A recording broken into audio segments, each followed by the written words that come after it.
Hello, friends. I am Vitaly Portnikov.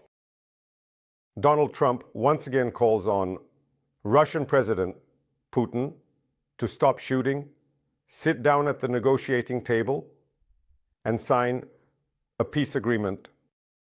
The American president emphasized that he was very dissatisfied with the missile attacks on Ukraine that took place last week.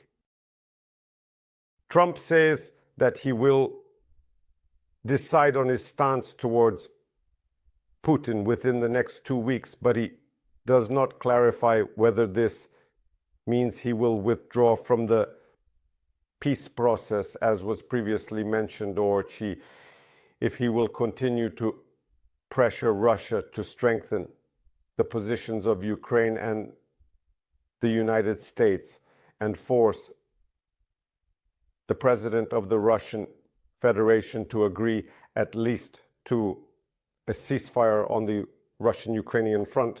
I would like to remind you that it was this very ceasefire that Donald Trump unsuccessfully tried to achieve from Putin during all 100 days of his tenure as President of the United States.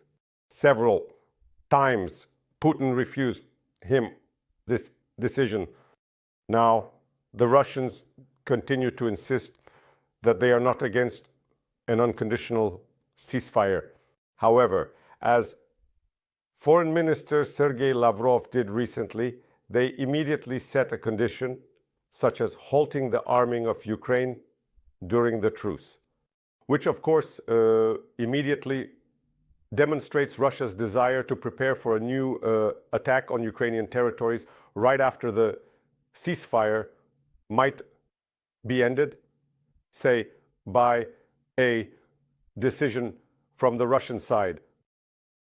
Trump is now speaking much more positively about his relationship with Ukrainian President Volodymyr Zelensky.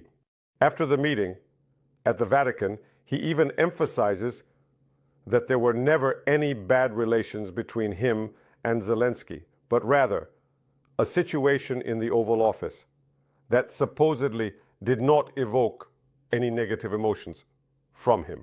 Everyone who witnessed this situation, and that's billions of people who watched the sensational live broadcast from the Oval Office, where Volodymyr Zelensky was arguing not only with Donald Trump, but also with his Vice President J.D. Vance, could be convinced of the opposite.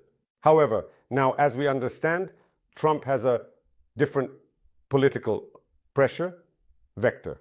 He realized that Zelensky agrees with his peace proposals, while Putin most likely is trying to do everything possible to deceive him and also make him an accomplice in his crimes in Ukraine. And this is something the President of the United States cannot agree to in any way. Trump even says that Zelensky is ready to give up Crimea, but it is unclear what lies behind these words. The Ukrainian president has emphasized several times that Ukraine does not intend to recognize the Russian status of Crimea and cannot do so according to its legislation. If we are talking about the idea of forcibly returning Crimea, then right now we are certainly not in a situation where we can even discuss the deoccupation of Ukrainian territories. By advancing the armed forces of Ukraine against the positions of the Russian army, which controls Crimea, as well as a large part of the Donetsk, Luhansk, Kherson, and Zaporizhia region.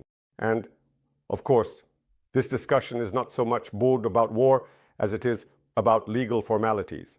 As can be understood, the United States itself would like to resolve the issue of Crimea solely to pave the way for lifting sanctions against the Russian Federation for the same deals that Putin, through his fixer Kirill Dmitriev, is tempting the special representative of President Trump, Steve Witkoff, who in turn paints illusory pictures of American-Russian economic cooperation before Trump.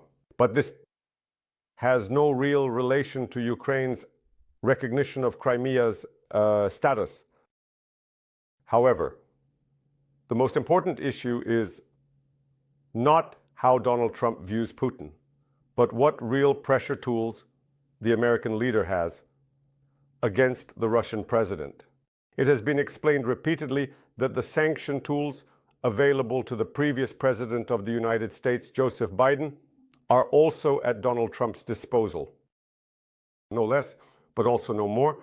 And in the context of the confrontation between the American and Chinese economies, it is not feasible to talk about a quick resolution of the economic pressure issue on Russia, so that Russia, in a situation where China and other global South countries continue to maintain economic relations with, it would feel such an impact of Western sanctions that would force it to end the war. It is necessary. A fairly long time, a significant distance, unless the Russian economy is already in a state that would force Putin to seek real agreements with Trump.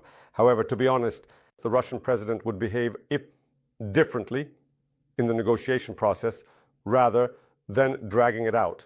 Not to mention the fact that Putin is now contributing to the delay in the negotiation process between the United States and Iran, where Trump also wanted to achieve the desired quick result in resolving the issue of Iran's nuclear program. So now the main thing is not even whether Trump will be able to pressure Putin in terms of strengthening the sanctions policy so that the Russian president changes his intentions regarding the war of attrition against Ukraine. The most important thing is for Trump to continue helping Ukraine in this war of attrition during its further period associated with the tenure of this particular American president. And it remains to be hoped that Trump's reassessment of Putin's role in the negotiation process will not be episodic and will not change in a few days, with further outbursts directed at the president of Ukraine, as we have repeatedly gone through, but will become a clear and established norm of American policy, which will help Ukraine withstand Russian aggression and a war of attrition in the coming months and years. If not the Russian-Ukrainian war, we still hope for its suspension or conclusion in the 20s of this century.